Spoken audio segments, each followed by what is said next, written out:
Hello everyone, thank you for checking out today's video. Welcome to my channel, Jersey Shore Pondscapes Videos.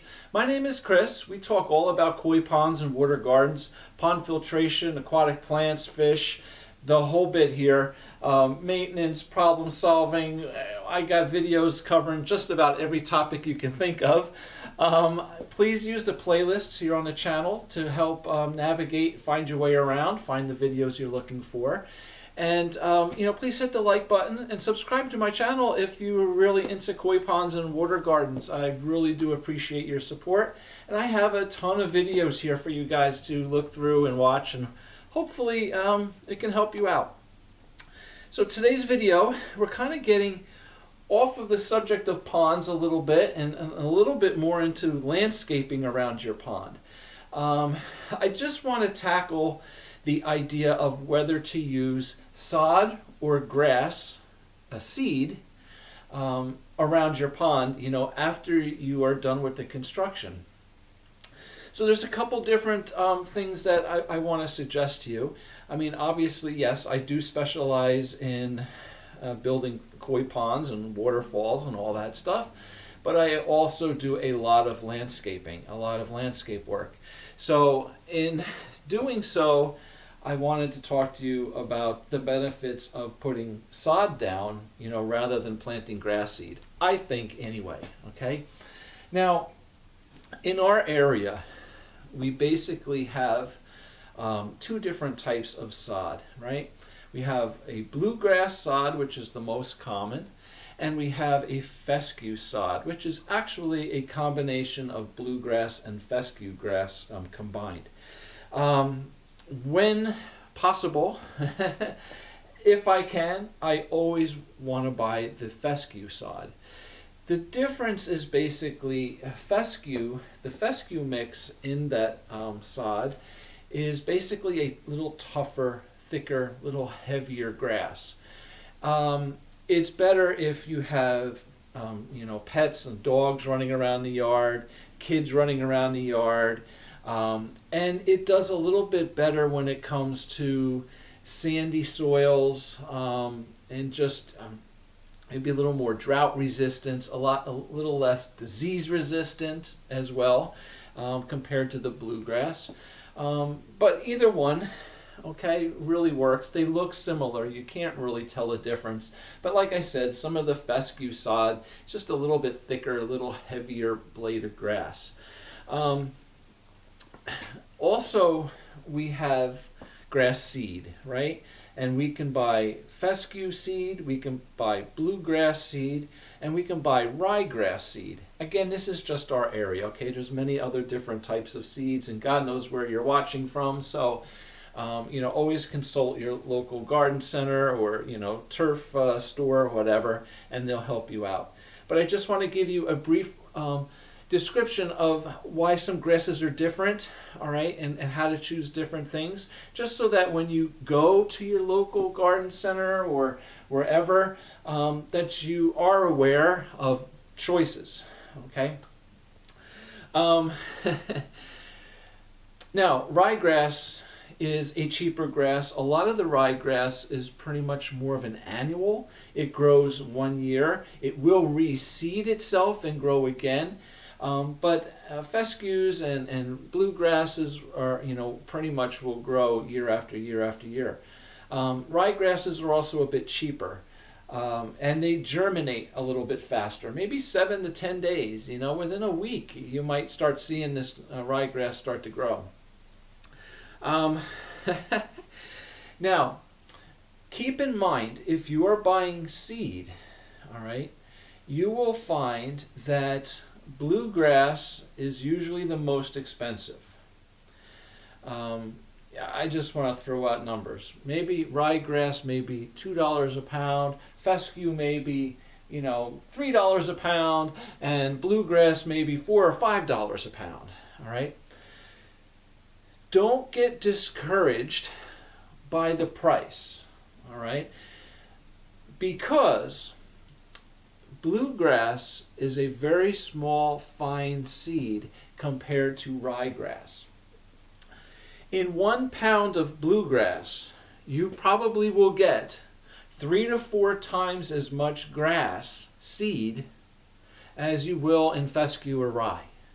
Okay, so while you think you're paying a lot more for bluegrass, you're really not. Okay, you're getting a lot more per pound because it's a much smaller, finer seed. All right, so keep that in mind. Now, if you are applying just grass seed around your pond, you're going to have to keep it watered.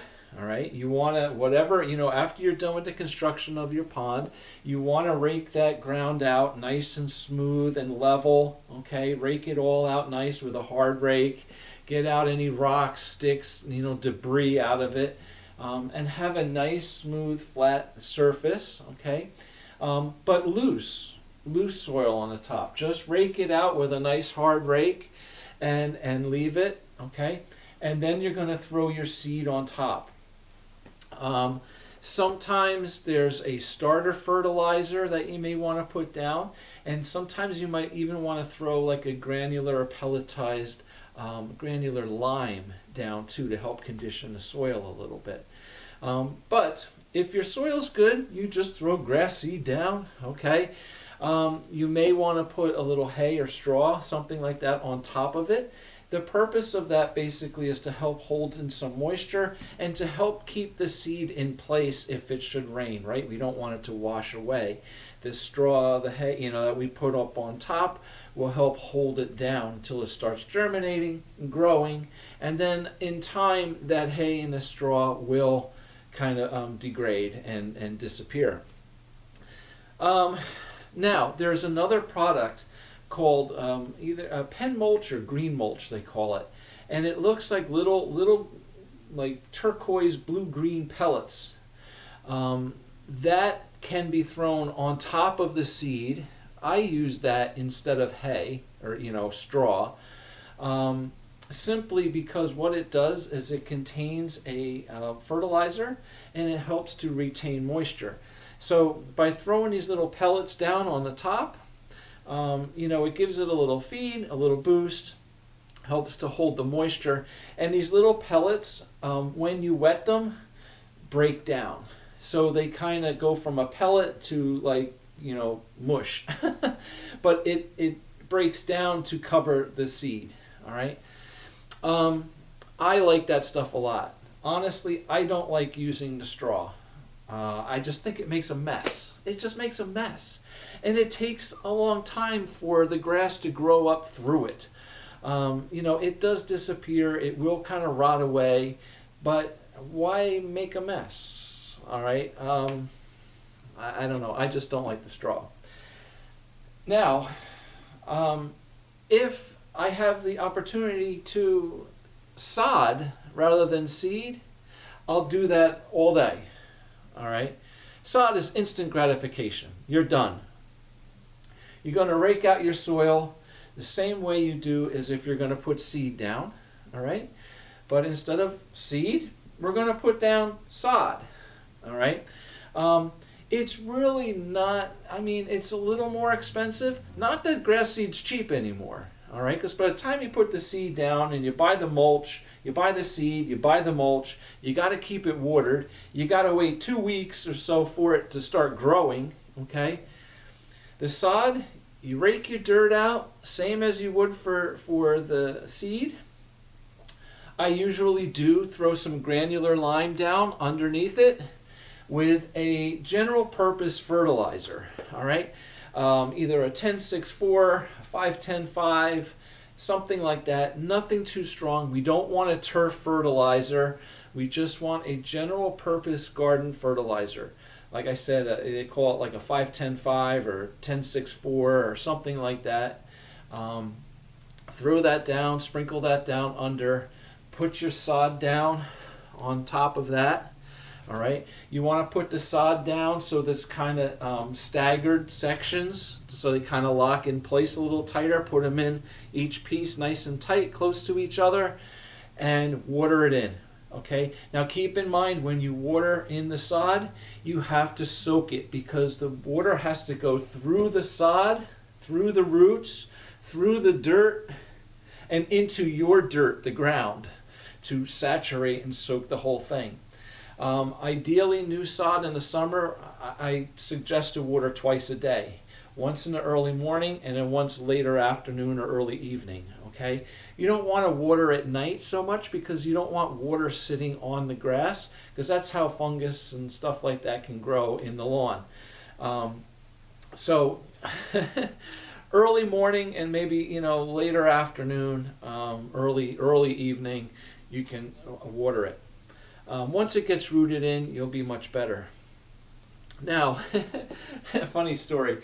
I had a kid work with me years ago. He was actually the son of a client of mine who wanted to go to college and study landscape design or something, and he wanted to work, in landscaping, over the summer to get some experience. So whatever. So he helped me out on a couple jobs. And one job we were doing sod, and he says to me, he comes up to me like, as we were getting started, and he's all concerned. He's like, I've never done this before. Is there anything that I need to know? Is there anything special that, because I don't want to screw it up. I want to make sure I do it right.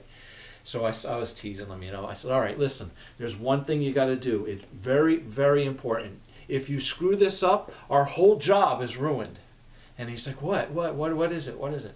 I said, make sure when you put down the sod, the green side faces up. Just make a joke out of it, make sure the green side's up, and he was laughing. It's not difficult. It's a piece of cake. You put your sod down, make sure you stagger your pieces. If you're on a hill, on a big slant, there are little pins. You can buy pins and just stick right through the sod into the soil to help hold things in place. But other than that, you're good. There is also mats of seed that you can buy that basically have like a biodegradable nylon mesh, almost like a netting, where it has the seed and like straw and stuff woven right into it. And you can literally roll this out, pin it down, and water it. Okay? There's hydro seeding, there's all kinds of other stuff, but we don't need to get into all that.